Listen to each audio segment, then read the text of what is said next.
People who cater to the super rich, what things have you seen? I used to work for a billionaire Russian family as a tutor for their daughter. One day we're in her room studying and suddenly she yells, "Daddy's home," and runs to the window. She'd heard a helicopter and knew it was about to land on the lawn. My dad works in shipping and has a lot of friends who have worked on super yachts. In the 90s, one of his mates got a call up to bring the yacht of a particular Australian media tycoon billionaire, not that one, from Sydney to New York, with instructions to be anchored in a particular bay at an exact time with a lunch spread for 50 people ready.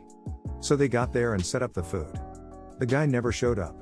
Turns out he was having a rich dude party in a building overlooking the harbor and wanted to be able to point down and say, "That's my boat."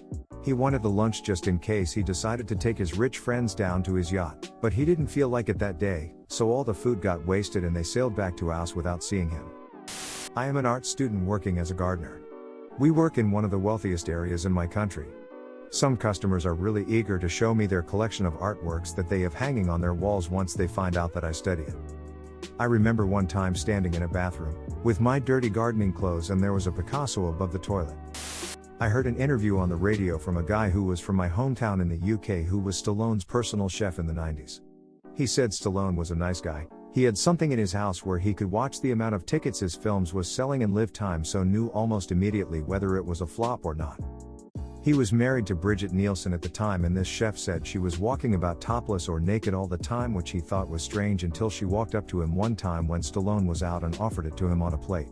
He politely declined because he liked Stallone and they were divorced a few years later, so there may have been other things going on. Worked at a restaurant where a few of the regulars were the children of billionaires. I told my parents that my tuition costs $500,000, a student from China, in America, I overheard after being asked how she has so much money. Another time I was serving a table, I was asked to bring a tray of 60 patron shots, $600. For a 19-year-old student, I must have had an incredulous look on my face because his only response to assuage my concern was, "My father owns diamond mines in Africa." This was ages ago. I worked in a DVD store. A woman came in with 5 A4 pages, double-sided, of movie titles and just asked me to fetch what we had. I ran about and collected DVDs and Blu-rays close to 1K worth. I asked what they were for. She was a PA for a billionaire and getting them for his yacht. I saw Beckham, English football player, take DVDs from a store I worked at. He just grabbed them off the shelf and hardly looked. He filled several baskets. I went to a New England prep school for high school on a full-ride sports scholarship. There were a decent amount of foreign national students, mainly from Asia, that came from extremely wealthy families. One of those students' parents bought him a brand new BMW 5 Series, fully loaded, when he got his license our junior year. When we graduated a year later, he was going back to Korea and obviously couldn't take the car, so he gave it to his best friend. Kid got an $80,000 car at 17 years old, just for being good friends with the right guy. I'll never forget that. I went to a public high school in Santa Barbara, and amongst the regular beater cars that kids had in the senior parking lot were a few brand new BMWs belonging to the rich kids from Montecito. Meanwhile, there was also a daycare center on campus for the teenage moms, and I got to witness a few gang fights happening on school grounds. It really was a diverse school community. Worked graveyards as a valet at an ultra-luxury boutique hotel. It's quite shocking how some of these people live, and you'd never have a clue by just looking at them on the street. One weekday night I was asked at 2 a.m. by a guest to bring around his Bentley. Regular-looking dude came out with a backpack, got in and left. Not 30 minutes later, the same dude pulls up in a Ferrari and now has a briefcase instead of backpack. Skip ahead an hour and the same guy orders 5 shot glasses to his room. I go up and it's 2 guys in robes and 2 naked ladies on the couch. They have lines of Coke and booze on the coffee table. They tip me $50 for the shot glasses and I leave.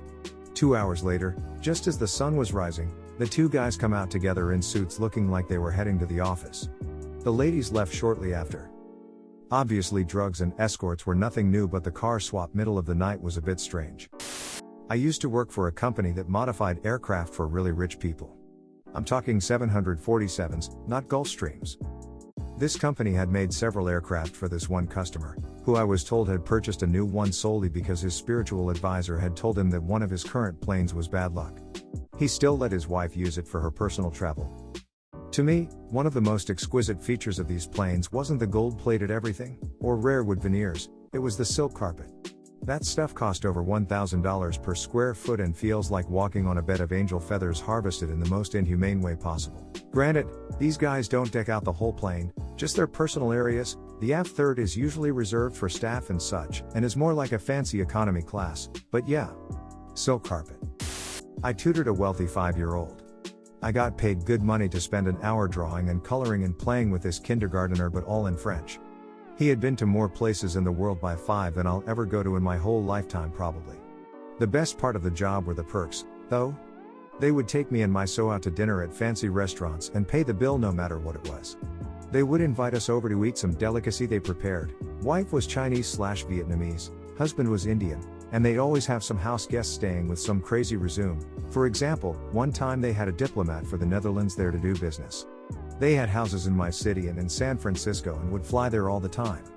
They invited me on several occasions, but I never had time to go. I also befriended and stayed with the daughter of Russian oligarchs who lived in Paris. The mom was a famous writer and the dad did something in business. Their grandfather was a famous Soviet writer, and so in general they lived a very cultured life. They lived in the richest part of Paris called Neuilly-sur-Seine and had houses in the Alps, Crimea, and Moscow. The crazy part, or rather sad part, was that she only had a few options for a career. She could be a doctor, a lawyer, or a businesswoman. Their son was lucky enough to study at the Geneva Conservatory, but that was only because he was really talented.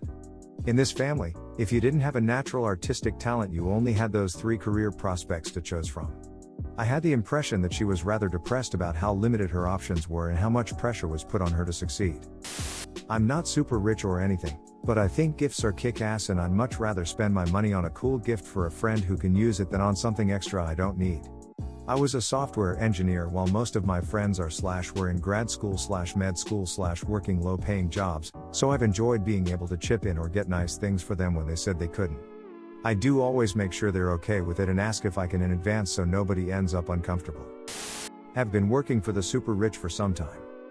Craziest thing I've seen: brand new 90-meter multi-million-pound GBP yacht was built in Netherlands.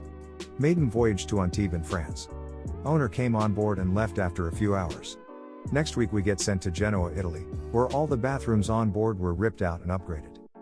That doesn't sound like a big deal, but I'm talking about brand new marble sinks, showers, floors and lobbies all crowbarred out, chucked in skips. Tons of brand new polished marble binned.